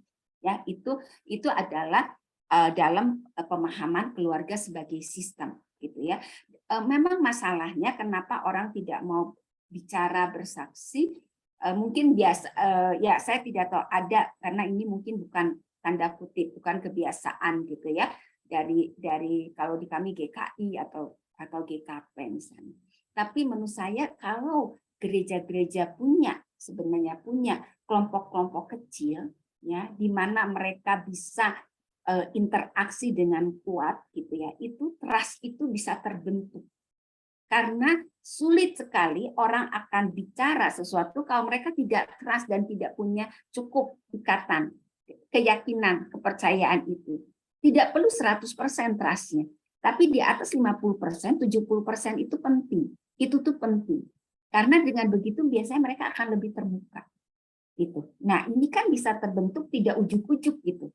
Kalau menurut saya tidak ujuk-ujuk, tapi ini bisa terbentuk pada saat kita membuat komunitas-komunitas, keluarga-keluarga beberapa itu yang kecil. Ya mungkin itu saya juga tidak paham kalau di gereja yang lain kan ada komselnya, ya mungkin juga berperan dan sebagainya gitu ya. Kalau menurut saya itunya memang penting. Satu itu tuh penting. Karena mereka akan lebih mudah sebenarnya. Trust yang terbentuk itu lebih mudah di antara mereka, sehingga mereka akan lebih saling menguatkan satu dengan yang lain. Itu sih Pak Geri yang kalau menurut saya bisa dimulai dari komunitas-komunitas yang kecil, gitu ya. Mungkin sudah ada, ini bisa diperkuat karena trust itu. Ya kalau dia sudah trust dengan kelompok, biasanya nanti kelompok ini dan kelompok ini mulai disatukan, gitu ya, seperti itu. Menurut saya itu bisa menjadi dimulai dari komunitas-komunitas kecil. Dan tadi ya, buat saya itu satu hal yang menjadi positif pada saat di antara banyak keluarga yang anggota keluarga lainnya sudah misalnya jatuh ya hancur, tapi ada satu yang melekat pada gereja, justru itu yang perlu diperkuat, karena kalau dia balik lagi keluarga itu akan memberikan dampak yang positif. Seperti itu Pak Geri. Ya, Ibu, terima kasih. Terima kasih Pak Pendeta Geri, terima kasih Bu Iren untuk penjelasannya. Bapak Ibu, masih ada 3 menit lagi untuk kita bisa masuk dalam tanya jawab. Jadi diberikan kesempatan kepada 1 orang lagi jika masih ada yang ingin bertanya. Silakan Bapak Ibu. Adakah yang ingin bertanya?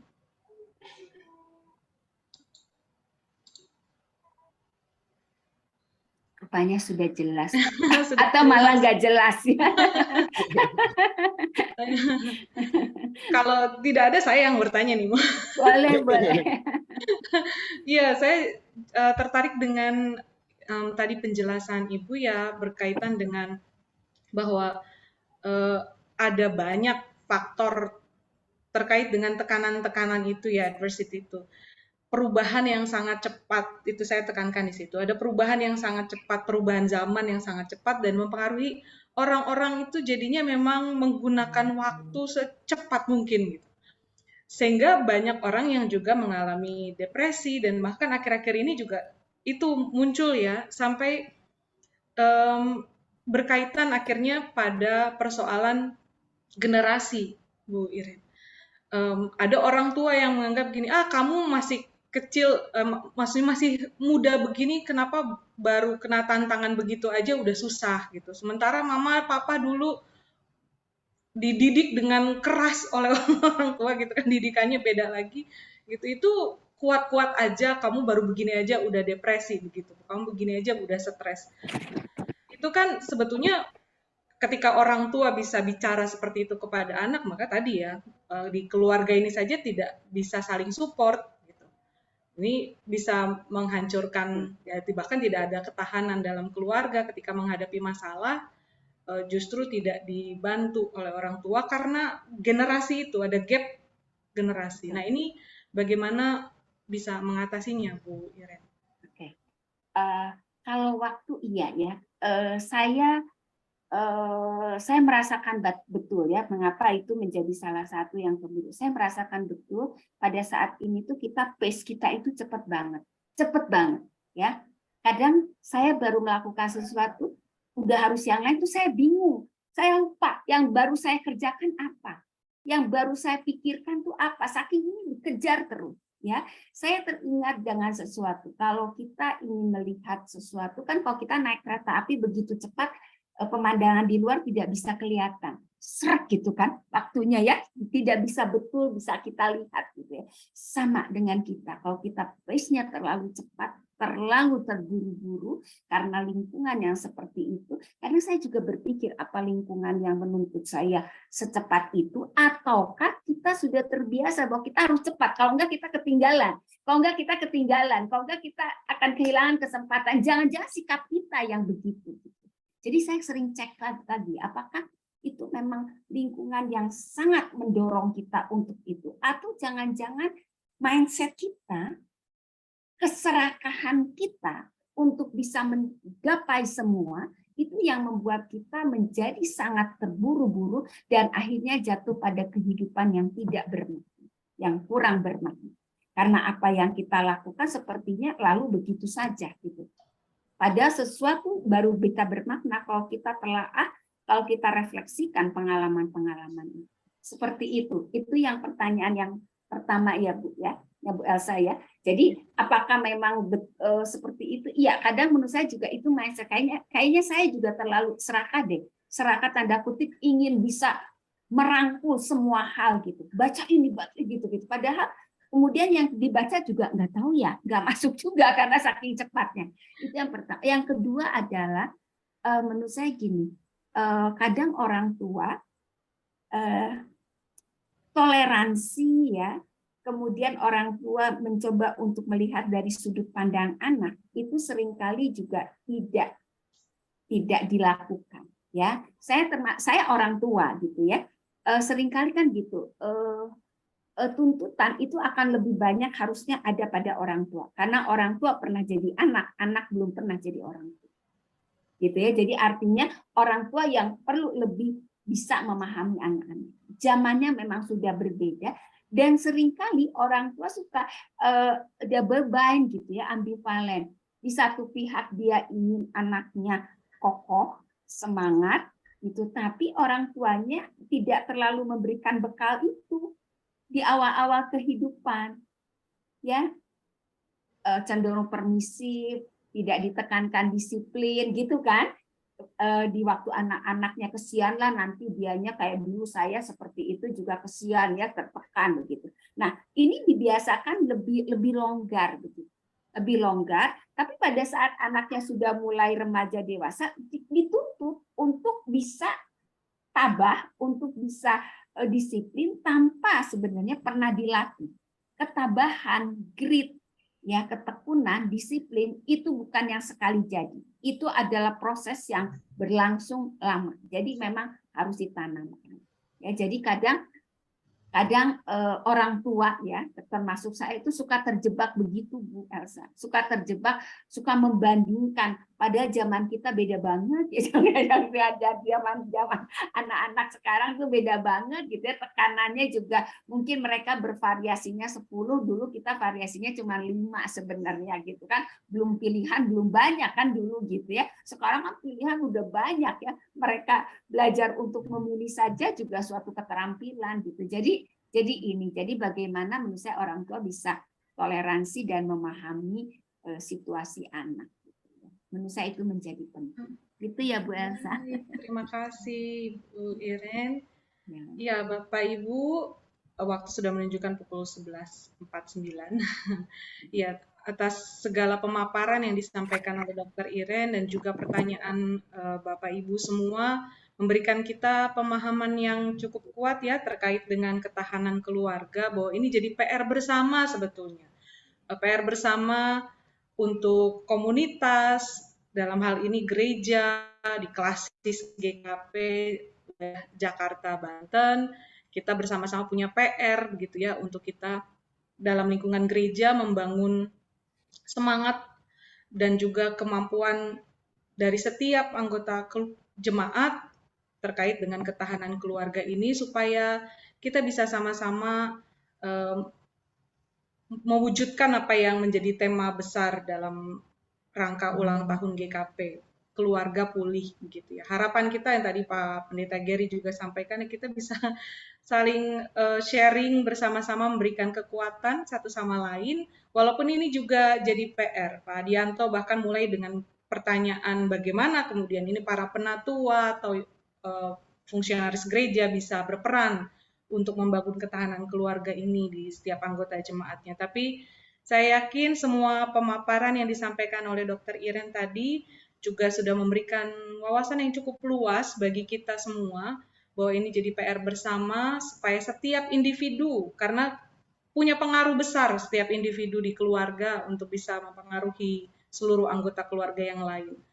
Maka kita bersama bisa membangun ketahanan keluarga dari berbagai macam sisi, tapi yang paling penting ketika gereja punya peran, mindset kita itu ya, mindset setiap anggota keluarga, anggota jemaat bisa kita bangun untuk tetap punya ketahanan.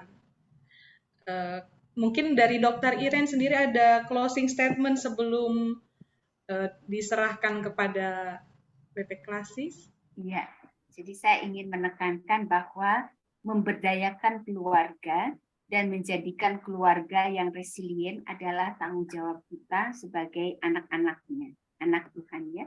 Dan ini merupakan kontribusi yang besar dari kita untuk penguatan masyarakat Indonesia.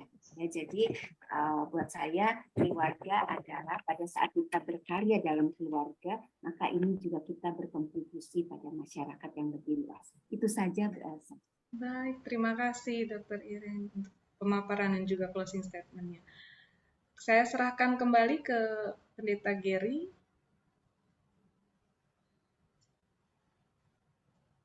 Ya, sekali lagi kami mengucapkan terima kasih untuk Ibu Iren sebagai narasumber, berbagi ilmunya, berbagi pengalamannya, dan juga terima kasih untuk kehadiran perwakilan dari GKP Klasis Jakarta Banten.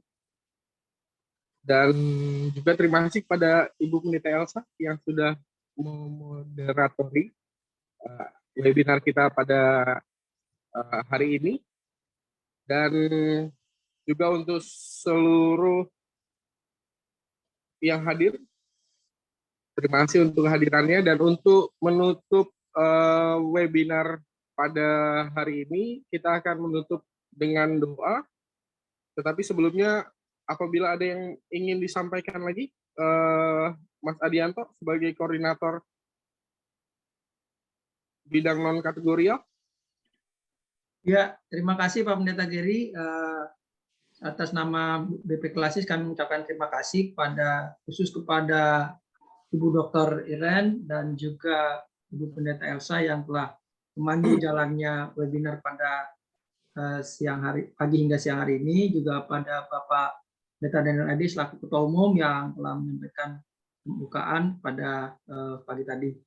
Saya percaya bahwa apa yang kita terima pada pagi hingga siang hari ini pasti memiliki manfaat, dan semoga itu membantu kita, membekali kita sekalian untuk bersama-sama merealisasikan tema yang ulang tahun GKP pada tahun ini gitu ya, Keluarga Pulih Masyarakat Bangkit ini bisa kita realisasikan bersama dalam aksi nyata di jemaat kita masing-masing.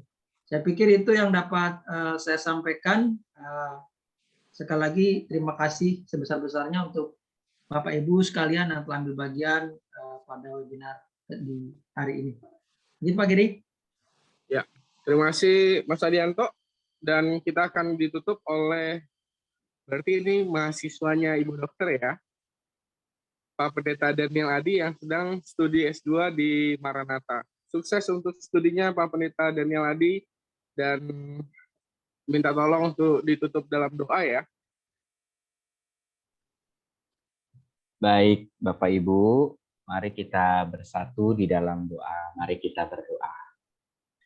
Kami bersyukur ya Tuhan untuk kesempatan yang Tuhan berikan bagi kami, untuk kami bersama-sama belajar tentang memahami bagaimana ketahanan keluarga dan juga dituntun untuk mengaplikasikannya di dalam kehidupan kami sehari-hari. Kami bersyukur untuk Ibu Iren yang Tuhan pakai untuk menyampaikan materi wawasan kepada kami. Maka kiranya juga Tuhan yang akan senantiasa memberkati dalam setiap aktivitasnya, pelayanannya sebagai dosen di tengah keluarga, di universitas dan berbagai macam bidang pelayanan yang dilakukan. Tuhan yang akan tetap memelihara, mengaruniakan kesehatan. Kami juga bersyukur untuk Bapak Ibu yang hadir pada saat ini, juga Tuhan yang akan tetap memberikan pemeliharaan, tuntunan di dalam kehidupan kesehariannya. Allah yang Maha Kasih, kami sebentar setelah Zoom ini juga akan melakukan berbagai macam aktivitas lainnya, maka Tuhan yang akan tetap menyertai dan memelihara kehidupan kami. Terima kasih ya Bapak untuk kesempatan ini, dan seluruh doa ini kami naikkan hanya di dalam nama Tuhan kami Yesus Kristus, Juru Selamat kami yang hidup. Amin. Terima kasih. Terima kasih. Terima kasih Bapak Ibu. Terima Selamat kasih Bu siang. Iren. Saya pamit Terima ya. kasih. Terima kasih. Terima Foto nggak? Foto nggak? Terima kasih Bu Elsa. Foto dulu Bapak Ibu. Oke. Bu Iren, makasih Foto dulu Bapak Ibu. Oke. Fotonya harusnya di tengah ya tadi ya. Iya, soalnya udah banyak yang Yuk. Yang foto siapa? Pas ini dapat satu layar mah. Oke. Dari Emika.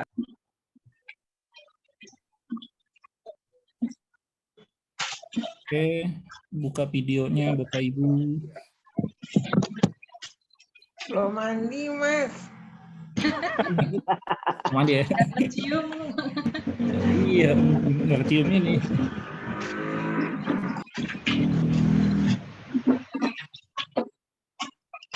Ada ulang. Yuk, 1, 2, 3. Sekali lagi.